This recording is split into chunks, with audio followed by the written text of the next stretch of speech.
un escenario así, tan desesperanzador, la historia necesita que alguien venga de fuera a equilibrar la balanza. Y ahí es donde entra la figura de Jesús de Nazaret. Pero ojo, que lo reinterpreta de una manera que desmantela el cristianismo institucional por completo. Y aquí es donde la cosa se pone realmente interesante, fíjate. Porque el autor afirma que el Jesús histórico de los dogmas es una construcción burocrática. Dice que el mensaje original fue secuestrado. Sí, y señala a dos grandes culpables de ese secuestro.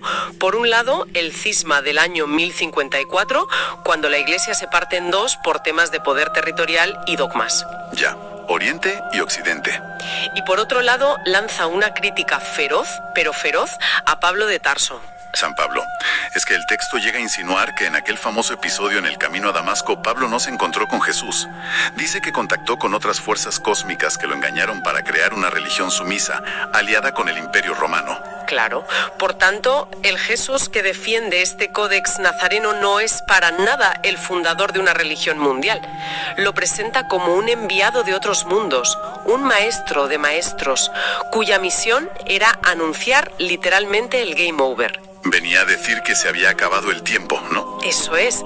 Venía a advertir a la cepa de la luz que el experimento saboteado había caducado. Y fíjate que busca pruebas en la propia Biblia. Me llamó muchísimo la atención cómo usa el Evangelio de Mateo, el capítulo 15, cuando Jesús dice aquello de toda planta que mi Padre Celestial no haya plantado será desarraigada. Claro, la interpretación tradicional siempre ha sido que es una parábola sobre la moralidad o las malas influencias. Exacto, pero este autor lo lee de forma escalofriantemente literal. Lo interpreta como el anuncio de una purga genética, tal cual.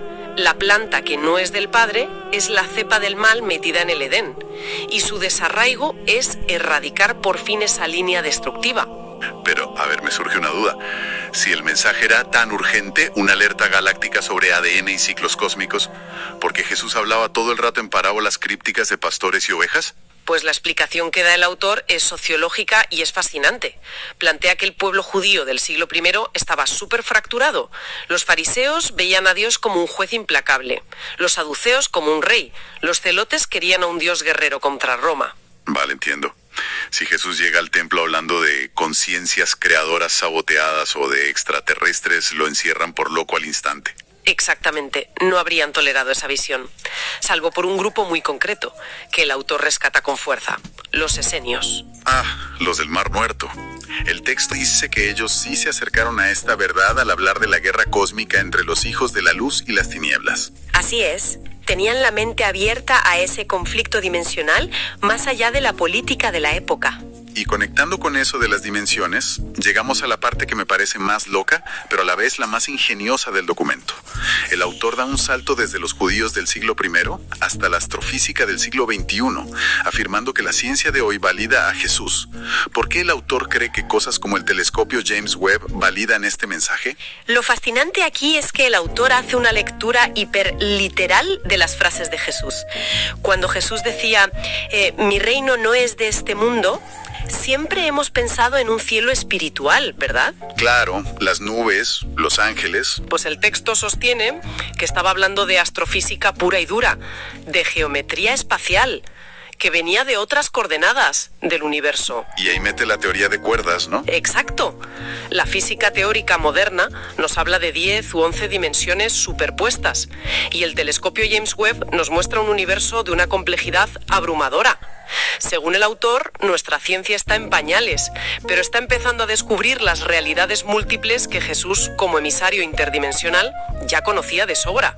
O sea que los telescopios están fotografiando ahora lo que él explicaba con parábolas hace 2000 años. Madre mía. Bueno, vamos a bajar todo esto de las naves y la física cuántica a la calle, al presente. Aterricemos, ¿sí? Porque si Jesús vino a avisar de que el imperio de la cepa del mal iba a colapsar, ¿cómo vemos a ese imperio actuando en nuestro día a día? Y aquí es donde el autor se pone profundamente sociopolítico. Sí, el giro es drástico. Pasa de lo esotérico a la economía global. Afirma que nuestras macroestructuras de poder son la prueba viva de que la cepa saboteadora sigue al mando. y usa un término que da escalofríos: economías antropófagas. Economías antropófagas, o sea, que devoran a los seres humanos. Habla de un esclavismo económico moderno donde el valor de unas acciones en Wall Street importa muchísimo más que la vida humana. Y ojo, no dice que el capitalismo tenga fallos. Dice que esta deshumanización es el diseño original del mal. Es su esencia pura, para extraer energía y dominar. Y bueno, reparte culpas por igual. Si le da caña a los mercados, a la Iglesia le da el doble. ¿Ya ves? Señala que las religiones institucionales formaron un incesto con ese poder opresor y lanza una máxima tremenda.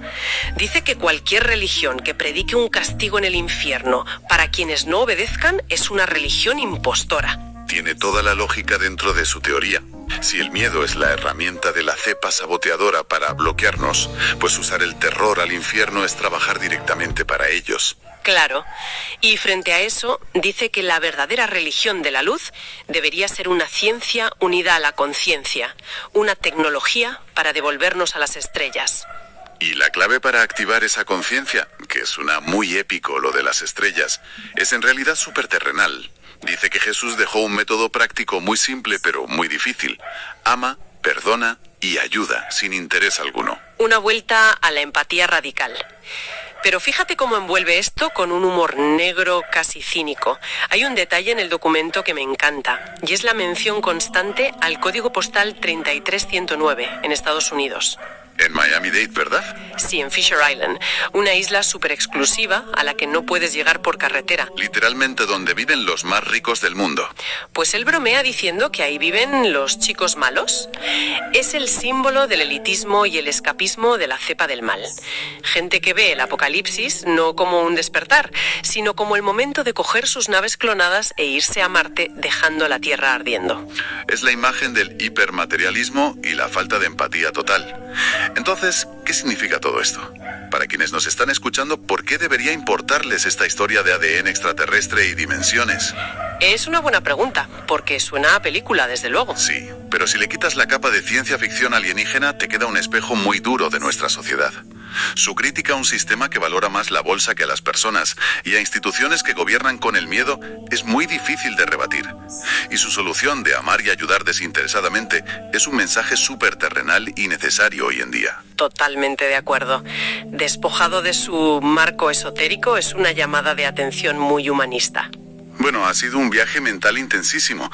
Resumiendo, hemos ido desde la cronología sumeria y los fósiles de Marruecos hasta ver el Edén como un laboratorio de ADN donde hubo un gran sabotaje. Luego hemos analizado a ese Jesús cósmico anunciando el fin del experimento y cómo las economías actuales son, digamos, la prueba viva de esa cepa oscura. Todo para llegar a la conclusión de que no vamos hacia la destrucción, sino que estamos a punto de superar por fin a ese imperio del mal. O sea, redefinir el apocalipsis. Dejar de verlo como catástrofe y entenderlo como una revelación, como la caída de un velo que da paso a una humanidad libre. Y eso me la pide para dejar a nuestra audiencia con una reflexión provocativa final. El texto dice que somos conciencias creadoras diseñadas para expandir la realidad con amor, y que la ansiedad y el miedo son las armas del mal para limitarnos. Así que sabiendo esto, la próxima vez que cojas el móvil para hacer doom scrolling, leyendo horas y horas de noticias alarmistas y debates tóxicos, pregúntate una cosa: ¿te estás informando de la actualidad o estás permitiendo voluntariamente que el miedo desactive tu propia conciencia creadora? ¡Qué gran pregunta! Te cambia por completo la forma de consumir información. Pues con esa idea en mente cerramos la inmersión de hoy. Muchísimas gracias a todos por escucharnos y acompañarnos en estas exploraciones tan desafiantes. Nos vemos en el próximo análisis a fondo.